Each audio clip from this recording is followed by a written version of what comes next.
بسم اللہ الرحمن الرحیم ایاک نعبد و ایاک نستعین۔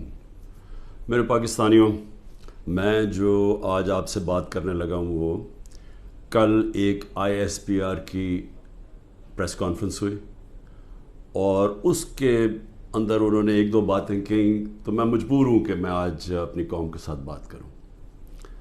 جو انہوں نے بات کی کہ یہ پاکستان کے خلاف بغاوت اور اشارہ سارا تحریک انصاف کے اوپر کہ ہم نے بغاوت کی ہے، اور یہ کہ یہ پہلے سے پلان بن رہا تھا اس کا کہ ہم یہ پہلے سے ہی تیاری کر رہے تھے بغاوت کرنے کے لیے، اور یہ اپنی فوج کے خلاف یہ سارا یہ ہم نے کیا،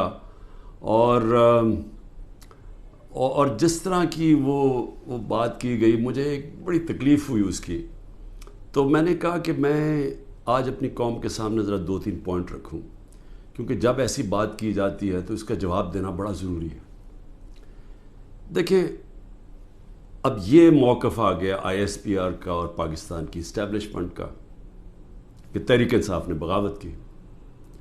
اب یہ دوسرا بھی ایک موقف ہے، یہ ہمارا بھی موقف ہے، یہ میرا موقف ہے، میری پارٹی کا موقف ہے کہ ہمارے خلاف پوری کانسپریسی کی گئی، ہماری گورنمنٹ گرائی گئی، جبکہ پاکستان کی تاریخ میں 2 سالوں میں آخری ہمارے 2 سالوں میں بہترین معیشت اوپر جا رہی تھی۔ آپ اگر اکنامک انڈیکیٹرز دیکھ لیں اور پاکستان اکنامک سروے پڑھ لیں تو وہ ان کی حکومت کا بھی پڑھ لیں جو ان کے دور میں شائع ہوا ہے، تو آپ کو یہ پتہ چلے گا کہ 17 سال کے بعد بہترین اکنامک پرفارمنس تھی، اور 17 سال پہلے اس لیے تھی کہ امریکی ڈالرز آ رہے تھے، ہم امریکہ کی وار آن ٹیرر لڑ رہے تھے۔ یہ امریکی ڈالرز آنے کے باوجود یہ اکانومی بڑھ رہی تھی، انڈسٹری بڑھ رہی تھی، ریکارڈ گروتھ ہو رہی تھی، اور اس کے باوجود کہ 2 سال کرونا میں ساری دنیا میں ایک بہت بڑا زوال آیا ہوا تھا، اس کے باوجود اللہ کا کرم کہ ہم نے اپنی معیشت کو بھی بچایا، ہم نے اپنے لوگوں کو بھی بچایا۔ دنیا نے اکنالج کیا کہ پاکستان نے جو قدم اٹھائے کووڈ-19 میں وہ دنیا میں مثال تھے۔ ایک امریکی ایک اکانومسٹ جو کام کرتا تھا ڈونلڈ ٹرمپ میں، اس نے کہا کہ اگر امریکہ پاکستان کی مثال لے لیتا تو کتنے 10 کھرب ڈالر بچا سکتا تھا۔ تو اس گورنمنٹ کو گرایا گیا ایک سازش کے تحت، تو یہ ہم کہہ رہے ہیں کہ ملک سے غداری ہوئی۔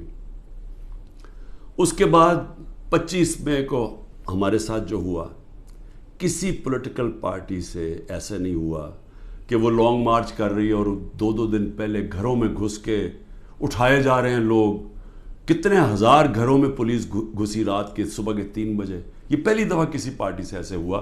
3 لانگ مارچز میرے خلاف ہوئی، بتائیں ایک بھی FIR کٹی؟ ایک دفعہ ہم نے کسی کو روکا؟ کسی کے اوپر ٹیئر گیسنگ ہوئی؟ اور ہمارے اوپر پورا ایک اٹیک آیا، ہمارے بنیادی حقوق فنڈامنٹل رائٹس کی وائلیشنز ہوئی، اور ہمارے اوپر ہی پرچے کٹ گئے۔ میں نے تب 26 کی صبح کو اپنے دھرنا کال آف کیا، کیونکہ مجھے پتا تھا انتشار کی طرف جا رہا ہے۔ جو پارٹی الیکشن چاہتی ہے وہ انتشار تو نہیں چاہتی۔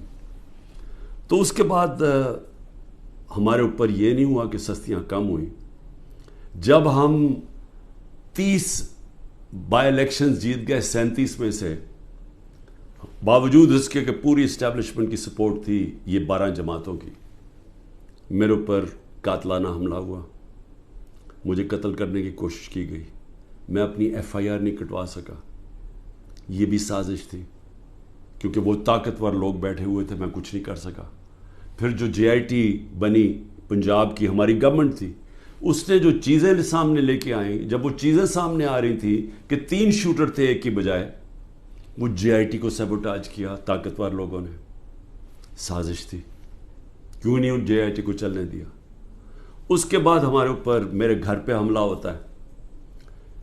ہم ایشورٹی بانڈ جب دے رہا تھا میں کہ جناب میں وہاں 18 مارچ کو اسلام آباد کے جوڈیشل کمپلیکس میں جاؤں گا، کوئی قانونی جواز نہیں تھا میرے گھر پہ، 24 گھنٹے حملہ کیا، اور وہ ایشورٹی بانڈ بھی نہ لے پولیس، کیونکہ انہوں نے مجھے اغوا کرنا تھا یہاں سے۔ یہاں لوگوں کو زخمی ہوئے، سارا دن گھر اندر بیٹھ نہ سکے، 24 گھنٹے ٹیئر گیس گھروں کمروں کے اندر. کبھی کسی لیڈر سے ایسے نہیں ہوا. 18 مارچ کو پھر میرے اوپر ایک قاتلانہ حملہ ہوتا ہے. اللہ کا کرم ہے کہ میں بچ جاتا ہوں. سارا وہاں اوپر ISI نے اس کو ٹیک اوور کیا ہوا تھا، جو جوڈیشل کمپلیکس ہے. CCTV کیمرہ انہوں نے بند کر دیے.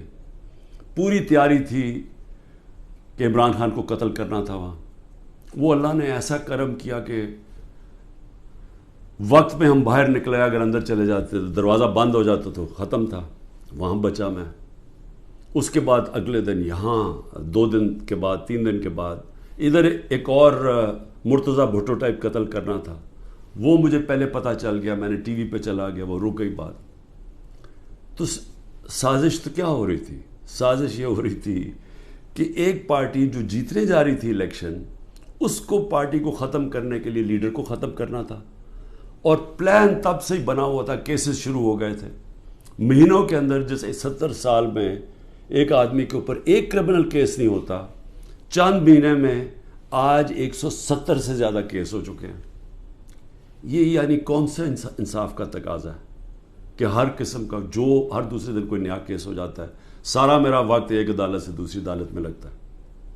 تو یہ کون سا، یہ ملک کی بہتری کے لیے ہو رہا ہے کہ ایک پارٹی، سب سے بڑی پارٹی کو باہر رکھنا؟ اس سے بڑی سازش کیا ہے؟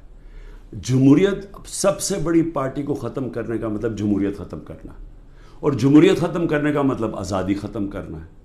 تو یہ کیا ملک کے خلاف سازش نہیں ہے؟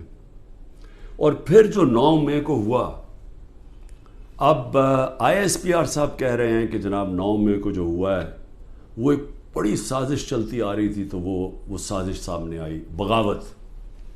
مجھے یہ بتائیں کہ میں جب یہاں سے، مجھے پتا تھا پکڑنا انہوں نے مجھے 9 مئی کو، میں اس سے پہلے ویڈیو ریکارڈ کر کے گیا کہ اگر مجھے پکڑنا ہے مجھے وارنٹ دے دیں اور میں آرام سے اپنے آپ کو آپ کے حوالے کر دوں گا.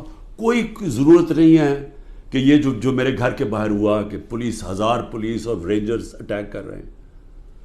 سب کے سامنے جو ہوا کہ رینجرز بھی نہیں بلکہ وہ کمانڈوز تھے، انہوں نے اٹیک کیا، شیشے توڑے. عملہ جو بیٹھا ہوا تھا رجسٹری آفس کا اسلام آباد ہائی کو، اس کو مارا، وکیلوں کو مارا، مجھے لگا ڈنڈا، مجھے اس طرح لے کے گئے جس طرح کوئی دہشت گرد ہے. غیر قانونی طور پہ مجھے پکڑا. کیا یہ بھی سازش کا حصہ تھا؟ کیونکہ اس کی وجہ سے اشتعال آنا تھا لوگوں کو.